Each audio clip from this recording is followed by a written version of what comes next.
مسألة قانونية في غاية الغرابة. ولد وبنت فوق كوبري بيمارسوا أفعال جنسية مخلة بالحياة. شخص بيشوفهم بيصورهم وبينشر الفيديو على اليوتيوب. الفيديو بيوصل للشرطة، الشرطة بتقبض عليهم وبتعرضهم على النيابة. النيابة بتقرر إخلاء سبيلهم بكفالة 1000 جنيه على ذمة قضية. والشرطة بتدور على اللي صور الفيديو ونشره. يا ترى هم إيه الجريمة اللي ارتكبوها وعقوبتها هتكون إيه؟ وليه النيابة أخلت سبيلهم بكفالة 1000 جنيه؟ وليه بتدور على اللي صور الفيديو ونشره؟ وإيه جريمته وعقوبته هتكون إيه؟ يلا بينا نعرف رأي القانون. السلام عليكم، أنا علي بدر، المحامي بالاستئناف العالي ومجلس الدولة، وده برنامج المستشار. لو أنت أول مرة بتشوف البرنامج، فالبرنامج عبارة عن معلومة قانونية جديدة بتهم عدد كبير جدا من الناس في المجتمع المصري مع كل حلقة جديدة. الولد والبنت هنا ارتكبوا جريمة الفعل الفاضح العلني المؤسمة بموجب نص المادة 278 من قانون العقوبات. مادة 278 بتقول: كل من ارتكب علانية فعلا فاضحا مخلا بالحياء يعاقب بالحبس مدة لا تزيد على سنة أو بغرامة 300 جنيه. يبقى هنا العقوبة مدة لا تزيد على سنة، الحبس مدة لا تزيد على سنة من يوم لسنة، أو الغرامة التي لا تزيد على 300 جنيه. وهنا في الحقيقة إن العقوبة بتكون على إتيان الفعل المخل بالحياء في العلن. الفكرة هنا إنها تكون في العلن، لكن لو عملوا الأفعال دي في مكان خاص محدش يشوفهم فيها فما فيش جريمة وما فيش عقاب، لأن القانون المصري بيقر الحرية الجنسية. هم حرين يعملوا اللي يعملوه، لكن محدش يشوفهم، ما يعملوش أفعال تخدش الحياة. هم هنا عملوا أفعال بتخدش الحياة. والعلن هنا محكمة النقض قالت عليه ان هو مش شرط ان محدش يشوفهم، لكن هم في مكان محتمل ان حد يشوفهم، فهنا توافر ركن العلنية.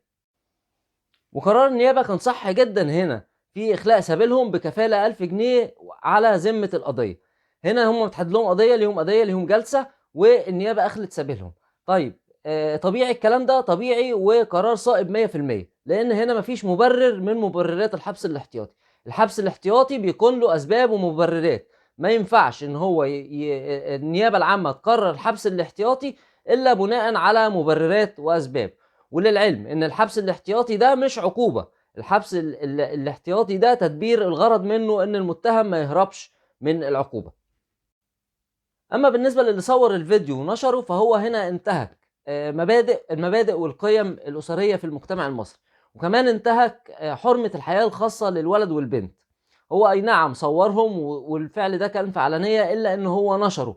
دي جريمة مؤسمة بنص المادة 25 من قانون رقم 175 لسنة 2018. ده قانون مكافحة جرائم تقنية المعلومات.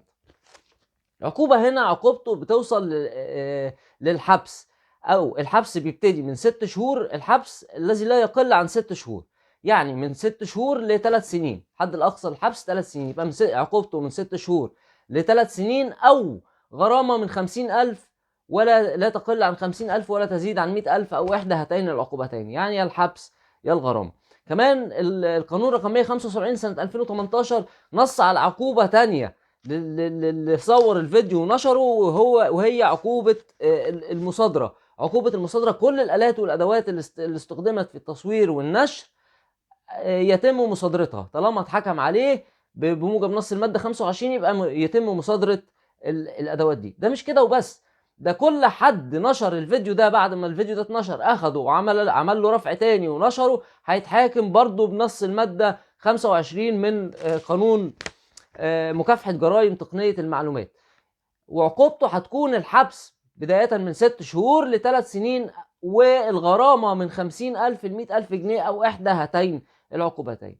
هنا العجيب في الأمر إن هم اللي عملوا الفعل الفاضح المخل بالحياء، الفعل ده مش مجرم بالقانون. المجرم بالقانون إن هو تم إتيان الفعل في علانية بس، إنما هم لو في مكان خاص محدش له عندهم حاجة. تم إتيان الفعل في علانية. فالعجيب في الأمر هنا ان هم العقوبة هتوصل معاهم لسنة حبس، من يوم حبس لسنة حبس، او الغرامة التي لا تزيد عن 300 جنيه.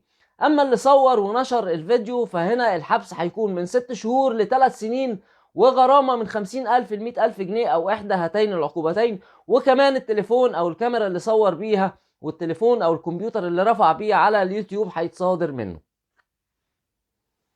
سلام.